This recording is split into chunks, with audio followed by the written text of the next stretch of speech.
जब हमारे घर में बच्चा पैदा होया तो उसके समय ये महत्व बताना कि पानी का कितना महत्व है, हम उसको पूजते थे। हर घर में आज भी जब बच्चा पैदा होता है तो जलवा पूजन, क्या बोलते हैं आपके यहाँ, कुआं पूजन बोलते हैं, जलवा पूजन, जलवा पूजन। तो जलवा पूजन करते हैं, क्यों करते हैं कि हम पानी का पूजन करते हैं। पानी एक पूजनीय तत्व है, हमारे जीवन को चलाता है। उस बच्चे के जीवन में उस पानी का महत्व होगा। हम ये ईश्वर से कामना करते हैं, हे जल देवता, इस बच्चे को जीवन में कभी भी पानी की कमी ना हो, इस बच्चे को जीवन में कभी भी जल की कमी ना हो, ये स्वस्थ जीवन रहे और हमेशा पानी उपलब्ध रहे। तो ये हम पूजन करते हैं। लेकिन हम उस विषय को तो भूल गए और दूसरे विषय जैसे कोई खाने पीने की व्यवस्था ज़्यादा कर ली और ढोल धमाका कर लिया और को नाच गाना कर लिया, वो ज़्यादा कर लिया, लेकिन जलवा पूजन या कुआं पूजन का जो विषय है उसको हमने छोड़ दिया। ऐसे अलग अलग विषय पे हम पूछते हैं। जैसे हमारे जोड़ तालाब है, गांव में जोड़ बने हुए हैं।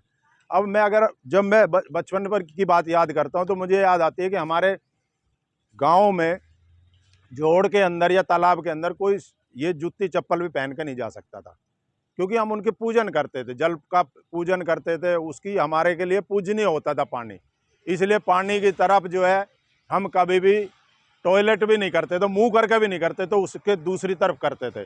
और हर जगह जब बरसात होती थी तो उसके आसपास के एरिया को जिसमें से पानी बह के आता था जोड़ तालाब में, उसको सफाई भी करते थे कि कहीं कोई गोबर नहीं पड़ा हो, कहीं और चीज़ गंदी चीज़ ना पड़ी हो जो जोड़ में आके तालाब में आके उस पानी को गंदा करे। आज भी जैसे कीर्तान का अगर हम तालाब देखें, जोड़ देखें, तो बहुत बढ़िया, बहुत पानी इकट्ठा होता है वहाँ पे। तो ये जो तालाब है ये हमारे वाटर लेवल को या चोया जो लेवल होता है उसको ऊपर लेकर आता है। और आसपास के 3-4 एक तालाब जो है ना, ये एक तालाब लगभग 2-3 किलोमीटर के एरिया को पानी को मीठा रखता है, ये मीठा रखने का काम करता है। लेकिन आजकल ज़्यादा पानी इकट्ठा नहीं होता है तो इसलिए समस्या है। हम वर्षा ऋतु को ऐसे लेते हैं, नहीं तो वर्षा ऋतु एक फेस्टिवल हमारा, जैसे सावन में हम झूला झूलते थे, जैसे सावन शुरू हुआ तो एक फेस्टिवल के रूप में मनाते थे हम। उत्साह हमारे अंदर होता था, हमारे अंदर एक हौसला होता था, प्रसन्नता होती थी कि भाई सावन आ गया, सावन में झूला झूलना, सावन में अलग अलग पकवान बनाना। इसका मकसद ये था कि वर्षा ऋतु आने वाली है और वर्षा ऋतु आने के उसमें हम इतना खुश रहते थे कि हम अपने घरों में फेस्टिवल के तौर पे उसको मनाते थे। लेकिन आजकल बहुत से लोगों को ये ज्ञान ही नहीं है कि भाई ये सावन का महीना हम किस लिए तीज से शुरुआत करते थे, उसकी क्यों झूला झूलते थे, क्यों घर में पकवान बनाते थे। वो इसलिए था कि हम प्रसन्न रहते थे कि अब बरसात आएगी, बरसात आएगी तो हमारी खेती हरियाली होगी, हमारे जोड़ तालाब पानी से भरेंगे, पशु पक्षी जो है खूब चहकेंगे, खूब जो है अच्छे रहेंगे। तो ये सब चीज़ें हमारी व्यवस्था होती थी। और इसी से पहले आपने देखा होगा जो पुरानी बहनें उन्हें देखा होगा कि हम अपने तालाब खुदाई भी करते थे। अगर सरकार पर डिपेंड नहीं थे हम कभी भी पहले कि सरकार आएगी तो उसको जोड़ की खुदाई होगी, वो गोड़ी से करेंगे, ट्रैक्टर से करेंगे, कैसे करेंगे, ऐसे नहीं होता था पहले। हम याद है कि सब परिवार को एक जिम्मेदारी दी जाती थी, हर घर को एक छोटा सा टुकड़ा, जैसे 5x5 का, 10x10 का ऐसे दिया जाता था कि आपको जूल बोलते थे उसको। 4 फीट नीचे खोदना है या 2 फीट खोदना है या जितना भी खोदना है, इस सब की जिम्मेदारी होती थी। और सब लोग जो है पुण्य समझ के उसको काम करते थे। हम कभी भी तालाब जोड़ में जाते थे तो ऐसे झोली में मिट्टी डाल के लेके आते थे, पाल को पाल बोलते थे। आजकल तो किसी को पता ही नहीं कि पाल क्या होती है। उस पाल पे डाल देते मिट्टी, तो हम वो उसका पैबंद लगाते हैं कि पानी जब आएगा तो उसमें इकट्ठा होगा। और पाल पे वृक्षारोपण किया जाता था, पीपल के पेड़, बड़ के पेड़, नीम के पेड़ इसलिए लगाए जाते थे क्योंकि बड़ और पीपल जो है वो पानी कंज्यूम ज़्यादा करते हैं, दूसरा छाया ज़्यादा देते हैं।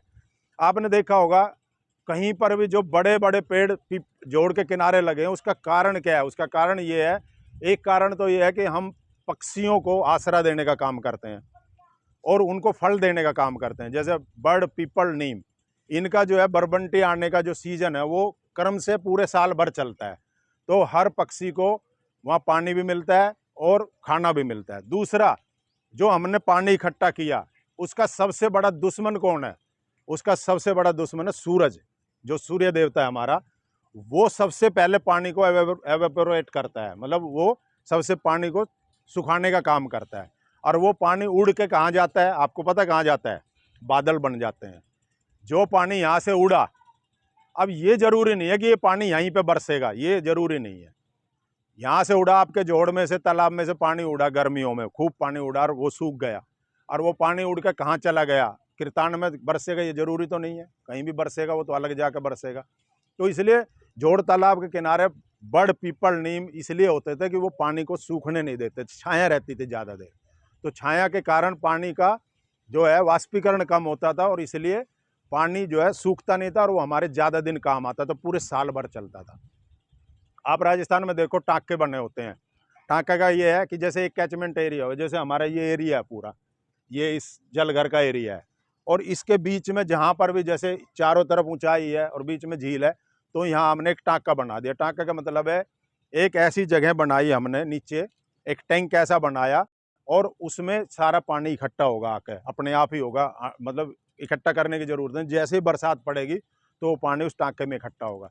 या फिर हम ऐसा टाँका बनाते हैं जैसे जहाँ रेत ज़्यादा है वहाँ पे पक्का बना देते हैं, जैसे एक अच्छा चौड़ा, काफ़ी चौड़ा सर्कल बना के, और उसको पक्का के, और बीच में जो है एक बड़ा सा टैंक बना दिया।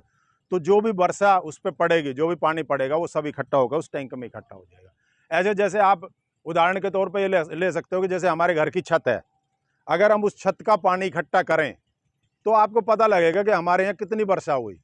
जब तक आप उसको इकट्ठा नहीं करोगे तो अब वो पानी सारा नालियों में बह जाएगा, और नाली जो है सब गंदी है, उसमें बह के और जो है वो पानी जोड़ में आजकल जैसे गंदगी जाती है तो उसके साथ जोड़ में चला जाएगा। तो इसलिए जो जोड़ बनाया गया था वो भी ऐसी कैचमेंट एरिया देखा गया था कि वो बीच में हो, ढलान में हो। तो इसलिए जैसे अगर आपकी छत पे पानी पड़ा है, उस पानी को अगर पाइप के द्वारा आप एक टैंक बना, जैसे घर बनाते हो, घर में लोग इतना खर्चा करते हैं, कीर्तान में भी देखो इतने बड़े बड़े घर बन गए हैं, कोठियाँ बना रखी है, लेकिन कोई व्यक्ति ऐसा नहीं होगा कि उस छत के पानी में जो बरसेगा वर्षा ऋतु में, उसको इकट्ठा करने का कोई टैंक बनाया हो अपने घर में। नहीं बनाया किसी ने भी। बनाना चाहिए वो टैंक, कि आप अगर वर्षा हो तो कम से कम कुछ 500-1000 लीटर पानी तो इकट्ठा होगा कम से कम, वो कुछ दिन तो चलेगा हमारा, या हमारे पेड़ पौधों में तो काम आएगा। अगर हर व्यक्ति ऐसे इकट्ठा करे, इतना पानी इकट्ठा हो जाए, वर्षा ऋतु में इतना पानी इकट्ठा हो सकता है जितना आप लोगों को पूरे साल भर पानी की जरूरत होती है। ईश्वर जो है, या ये भगवान जिसको हम कहते हैं, ये उतना पानी देता है जितना एक ह्यूमन बीइंग को जरूरत होती है, एक इंसान को जरूरत होती है, लेकिन हम उसकी केयर नहीं करते हैं। पेड़ पौधे की केयर नहीं करते। पहले बुजुर्ग लोग बड़ लगा देते थे, पीपल लगा देते थे अपने नाम से, लेकिन आजकल कितने लोग ऐसे हैं आप में से जिसने कोई कोई एक पेड़ लगाया हो? कभी सोचा हमने? कभी नहीं सोचते हम। ये नहीं सोचा हमने, हम ये सोच लेते यार फलां के घर ना इतना बड़ा घर बना लिया तो हम भी बना, या है ये कटने वाला है, लगाने वाला। हाँ, कुछ लोग ये होता है, जैसे मैंने देखा कुछ पौधे रोपण कर देते हैं, कुछ लोग उखाड़ देते हैं उनको, कुछ लोग काट देते हैं। वो अपनी टर्म जिंदगी देखते हैं, सिर्फ छोटी सी जिंदगी देखते हैं कि मुझे क्या जरूरत है, मुझे आज क्या जरूरत है। आपका जो जीवन काल है ना, 50 वर्ष, 100 वर्ष या जितना भी है, ये बहुत छोटा है, ये बहुत छोटा काल है ये। इसके बारे में जो सोचता है ना, वो सेल्फिश होता है, उसको स्वार्थी बोलते हैं। अगर आप हजारों साल के बारे में सोचो, अगर आपने एक बड़ का पेड़ वट वृक्ष लगाया तो हजारों साल